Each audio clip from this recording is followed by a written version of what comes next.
Hey, what's up guys? I'm Paul the Tech Giant and welcome to the channel, where today I'm going to be telling you what I believe are the worst things about this 65-inch LG C3 OLED. Now this video should be watched in conjunction with my best things about it video, and I'll put a link to that in the description because I believe that you should know both the pros and the cons of any TV that you are looking to purchase. Now please just bear in mind that these are just my personal opinions and they may differ from yours, but some of the things I may mention could be a deal breaker for you, may not be at all, but they may be a deal breaker for someone else. Also, some of the things on their own, again, may not be a deal breaker, but adding them up may put you off this TV. But at the end of the day, I've got to be honest, overall, this TV is a winner. Okie dokie, let's crack on then with the first worst thing about this TV. And this is in no particular order, but I'm going to be honest, this is probably the one that will be the deal breaker, if any, and that is the fixed power cable. Yes, this is the one that everybody seems to complain about when it comes to these TVs.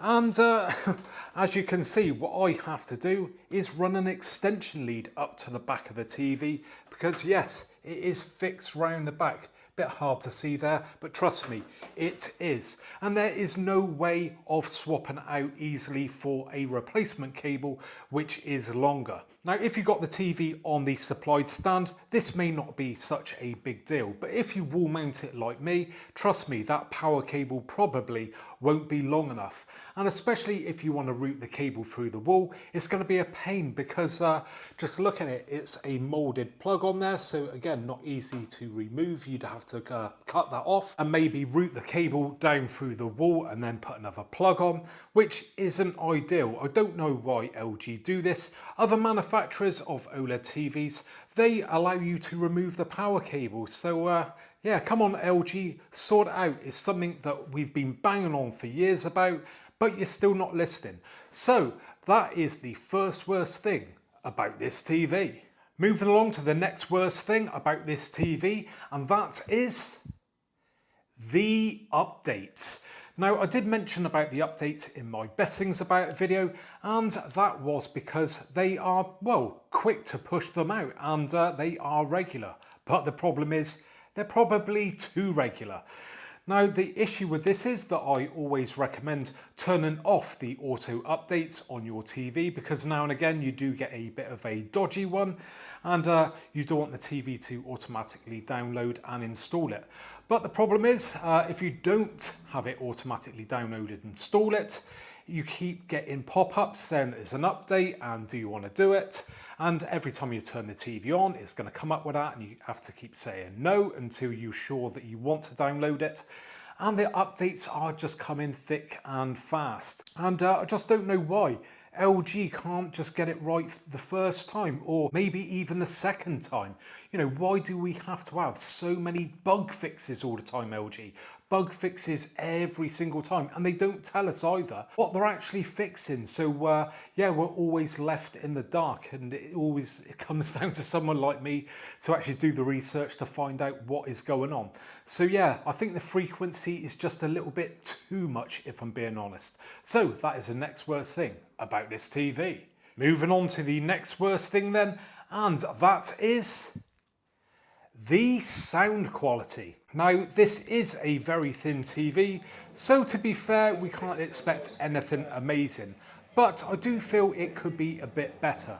And comments left to me have said exactly the same, that people have purchased this TV and they have been disappointed with the sound and were expecting better. So I would always recommend, if you are buying one of these, that really you save a little bit of cash and purchase a sound bar or maybe a separate amp and speakers to get the full experience, because you know, a part of watching a movie or a TV show isn't just the image, it is the sound as well. And I think that's one area that could be slightly improved on. So that is the next worst thing about this TV. Now, this next worst thing is something that I actually mentioned in my best things video, because the next worst thing about this TV is the remote control. Now, in my best things video, I did say that the functionality is great with that magic pointer on the screen there. It's really good, and the scroll wheel, but the design, nah, it's just not hitting the mark.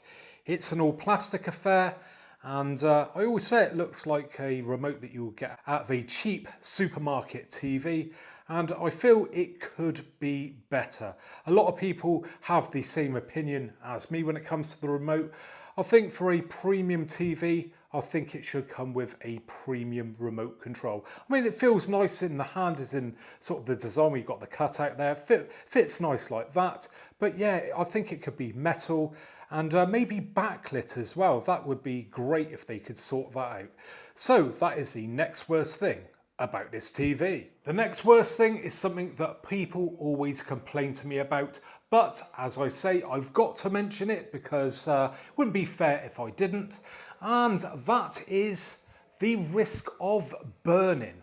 Now, again, technology has moved on and the risk of burning is far lower than it's ever been. There is loads of features on these TVs now to help prevent burning, but the fact is there is always that risk. So, like I said, I've got to mention it because not everyone is in the know when it comes to OLED TVs.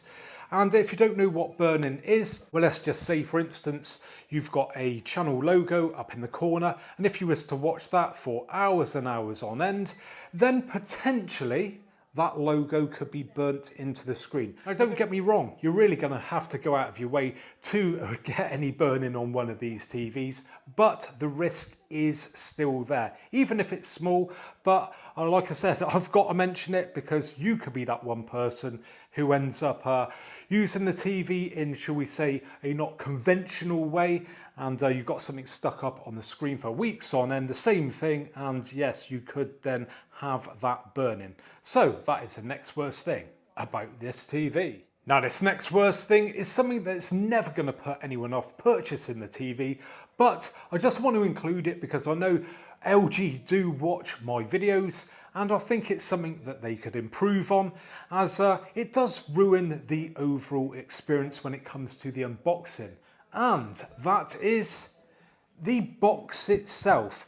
Now, like I said, don't go mad at me in the comments section. This is just more to improve it for us in the future, but just look at it. It is like a wet weekend in Bognor. It is a proper naff.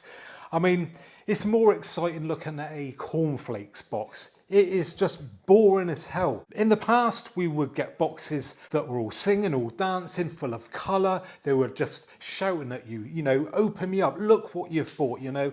It was showing us a nice picture of the TV, all the things it can do, where now, it really just doesn't say anything, does it? It's proper boring looking. And I just think we should go back to the old days where, you know, we get a box home like this, you spent a lot of money on it and you're going to be really excited to get it out because, you know, it looks so inviting. Now, it just looks like a box that you buy when you're moving home.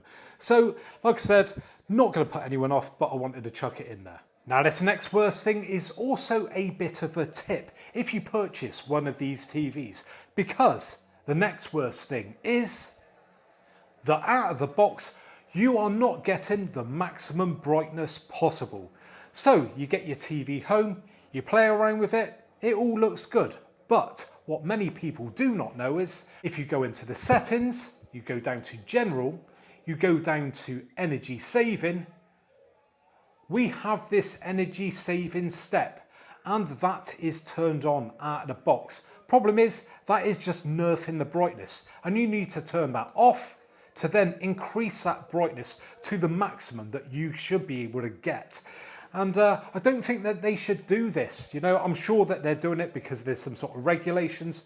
But again, it's a bit of a bummer. Not many people would know this, and they think they're getting a full whack of brightness, and they're probably not. So that is the next worst thing about this TV. And there you have it then, guys. Now, I have just taken delivery of a 65-inch C4 OLED, and I'll also be doing the best and worst things videos on that too, coming very soon to the channel. But if you have enjoyed today's video, please do me a favour, give me a thumbs up, subscribe if you already haven't, and hopefully I'll catch you guys on the next one. Bye for now.